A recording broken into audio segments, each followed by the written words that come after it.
This lecture describes use of the solver in Excel um, for doing two tasks that commonly occur in the context of chemical engineering problems.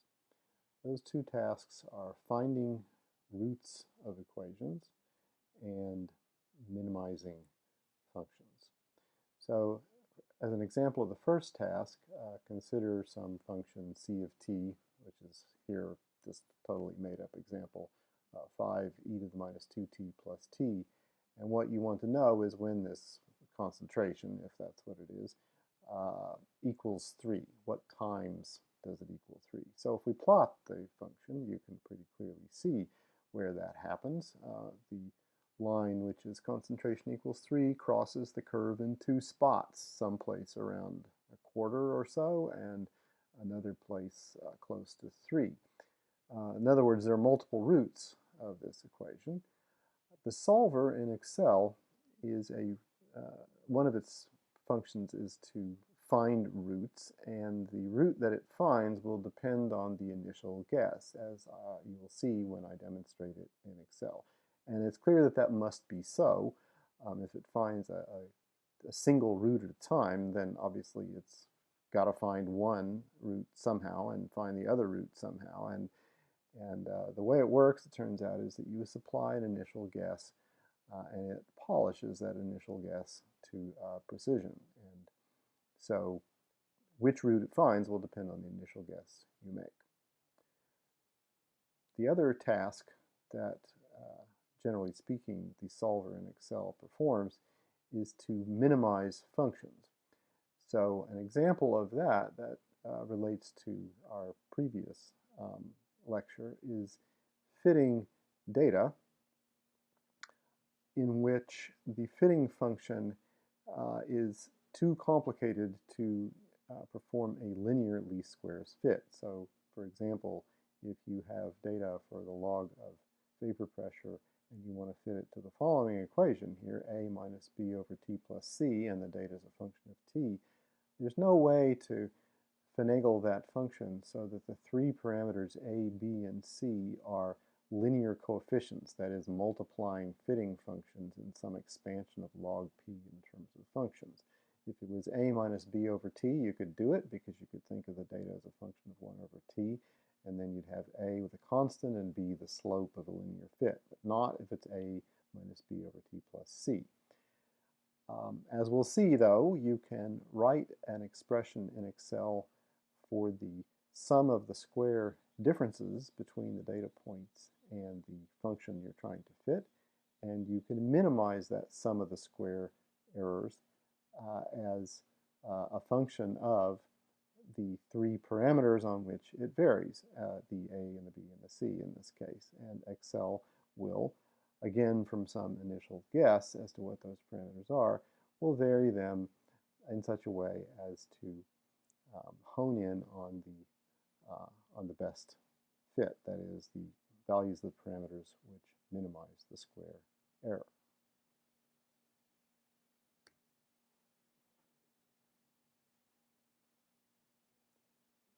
So with regard to the first of those examples, finding the value of time at which the concentration equals 3, here I've set up a notebook using skills that you learned in previous lectures and homework problems. I have made a plot of the function itself. Here is the table of values. I made it pretty fine, so it goes down pretty far. This column here was made in the fashion of typing 0 and then 0.1 and then stretching those cells to make the column of equally spaced time values. And the concentration function, relatively simple, is this 5e to the minus 2t plus t, and that formula was copied into all those cells in that column to make the data which was then plotted over here. And so this data here is this data plotted. And then this plot has been prettied up to look reasonably professional, although I see I did leave in the grid lines. So now we want to find a time value at which the concentration is 3. And in order to have a space to do that, I build a little box of cells over here where this is, again, this same formula, but now pertaining to the time value in this cell. And you can see it already knows the answer because the concentration really is 3. And here, likewise, is the formula again. And the reason I have it twice is because there are 2 roots and I want to find them both. So suppose I don't have these values yet, and I get rid of them, and I get rid of this one. And now I make an initial guess here, which I look over at the graph and I see, well, maybe about a quarter. Looks like a good spot. And I find, well, the concentration isn't quite 3, it's 3.2 something at that point. And over here, well, that looks like it's pretty much about 3 in the time unit. So 3 minutes, so I type in 3 there. And yeah, the concentration's pretty close to 3 at that point, but not exactly. So how do we make these better? That's where the solver comes in. The solver is a tool, and if you're working on a PC, this looks slightly different, but someplace under the, let's see, there, under the data menu over there, that's also a way to get to the solver. And if you click on this, it brings up, as usual, the wizard, a dialog box. So the pattern of use of the solver is that it tries to set some cell, the objective cell, which here, if I click on this, I can choose what is the objective cell. So the one that I want is to start with, let's say, E8, this first time concentration pair. And then you can set it to be either a maximum or a minimum or some particular value, in this case 3, because that's what we're trying to make it be. And then you tell it what cell it is, or what cells that it's supposed to vary to make that happen. So again, I'll choose that as being this time cell. And then there's some other little choices, but at this point we can just click solve and see what happens. So it thinks about it for a little moment, and then it claims to have found a solution, and we can decide whether to keep this value or not. And that value looks quite reasonable. It's close to the 0.25 that we had, and the concentration is certainly 3, so we'll say, okay, that looks good. And to find the other root, well, we just do the same thing again. Click the solver pane. We have to re-choose the cell that we are using to, that we are trying to set be equal to 3. And the variable cell, likewise, we have to change to be this one. And now we click solve. And again, Excel responds with a solution, which is very close to the time of 3 minutes that we guessed and gives a concentration value, which is exactly 3. So we decide to keep that, and that looks great.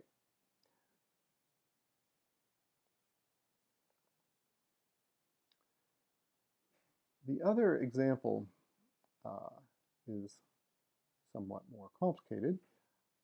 It is the fitting of some pressure versus temperature data to a slightly more complicated equation of state than one that we've seen previously. So here is just a plot of the log of vapor pressure versus temperature. That is this data right here. So this data came in as a table of temperature in Celsius and vapor pressure in millimeters of mercury, and I built this column here as just being the log of that column there. And the simple equation of state for this vapor pressure data is Clausius-Clapeyron, as you learned in 220, and so that is a form in which the log of p is a linear function of 1 over t. So to see how good that might be, we can make a plot of log of p versus 1 over t. And so for that purpose, I make a column of 1 over t. Notice this is in Kelvin, so I've converted the temperatures in Celsius to Kelvin by adding this 273 everywhere. And so This column here is 1 over T in Kelvin. This column here is the log of the vapor pressure. And down here, I've made a plot. You can see if I click on this data set here that, well, I don't want to click on the trend line. I want to click on the data set. I don't know if I can do it.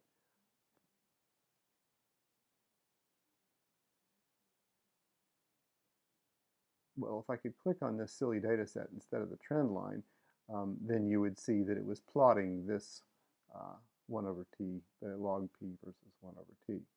And that does look quite straight, and indeed I prepared just using the trend line, the linear fit. I prepared a trend line, and so I have a pretty good idea of what the slope of this line is and what the intercept is. And it's a little hard to see when it's plotted like this whether or not that's a perfectly acceptable fit. So a thing that you can do is to prepare, for example, a plot of the ratio of the model to the data. So I did that. This is a ratio of the log P as predicted. Okay, this is the value of the Clausius-Clapeyron equation using the coefficients that I got from the trend line down there. Okay, so then I compute the ratio of those values to the actual values. Okay, so these ones over there. So this is F8 over C8 and F9 over C9 and so forth. These are the ratios of the prediction from Clausius-Clapeyron best fit to the actual data. And if I plot those, then I can see a lot more clearly that there's a distinct trend in those values. This isn't quite straight.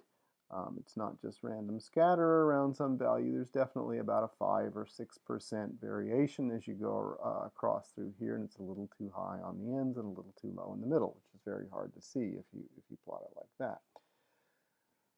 And so if you want to have a slightly better representation of this vapor pressure data, then you can use the Antoine equation. Now, to find out these parameters, it's no longer a linear model fit, no longer something that can be done by putting a trend line on there. So let me show you what the answer looks like when you're done with the spreadsheet, and then I will show you the steps to build this.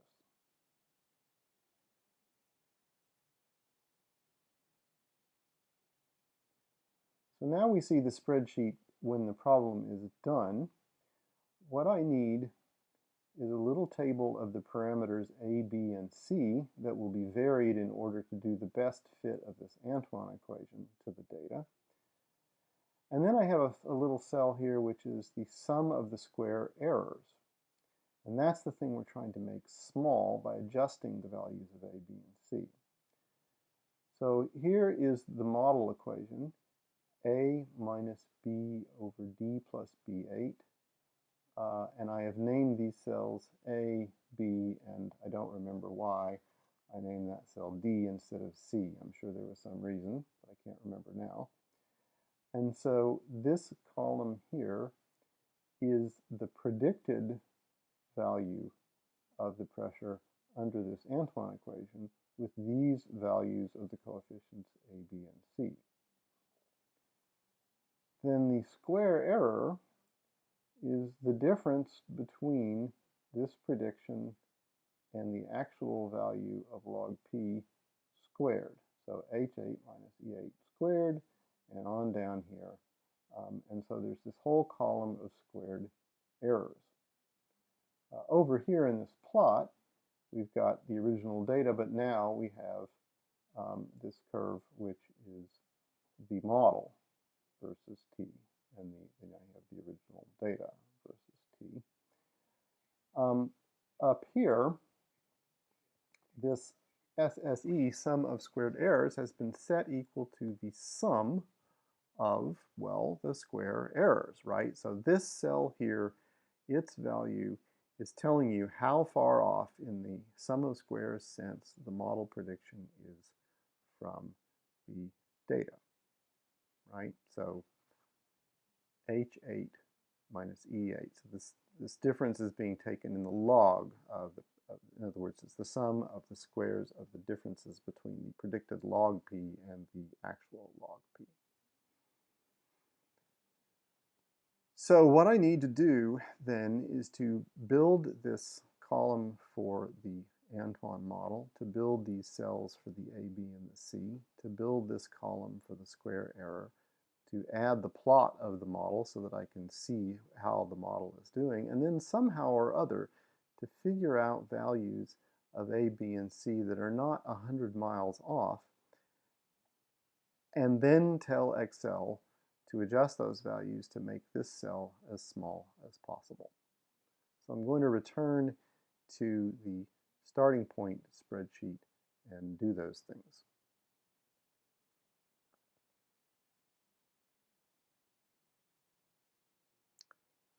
So first let me set up a space to put A, B, and C.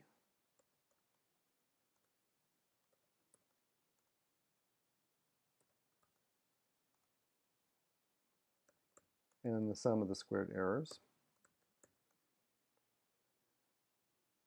And a space to put the Antoine model result and then the square errors over here.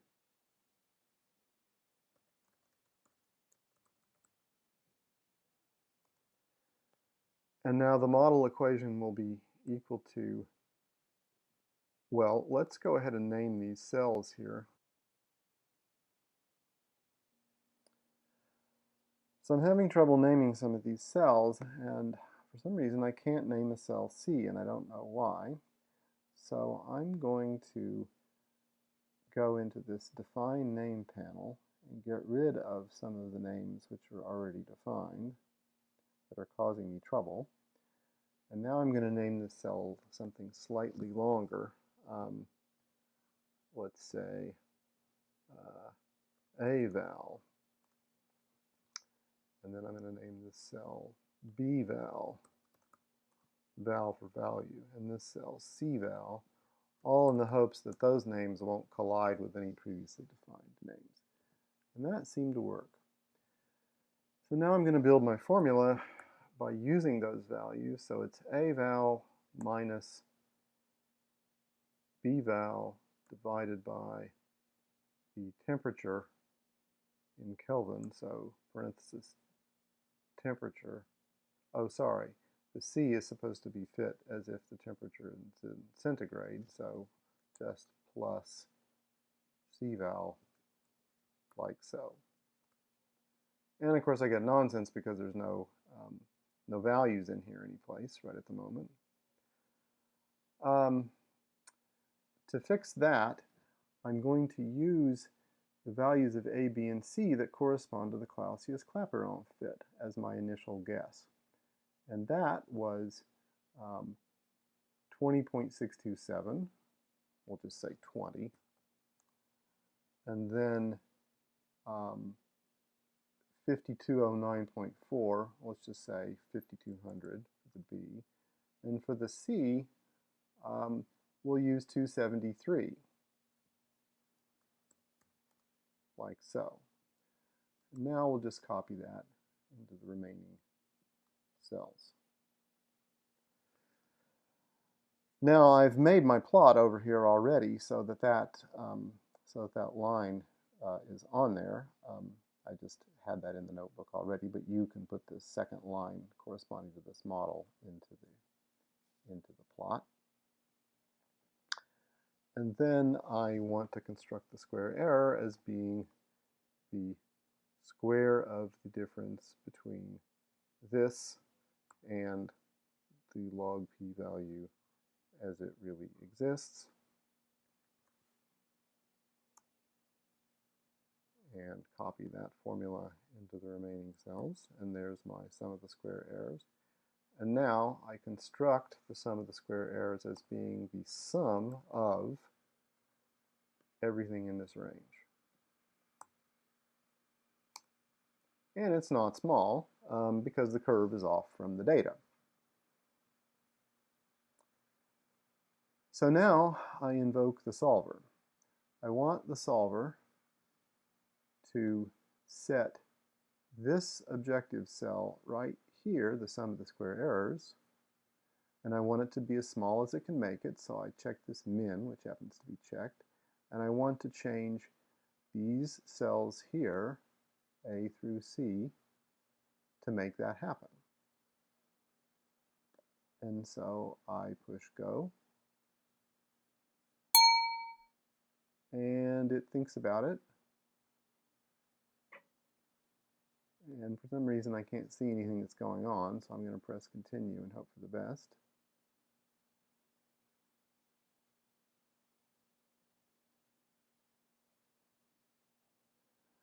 And lo and behold, it seems to have made the sum of the square errors very small indeed, and the values of A, B, and C that it found are given here. Not miles away from the original values of 20, 50, 200, and 273. And they put the Antoine equation right through the data point.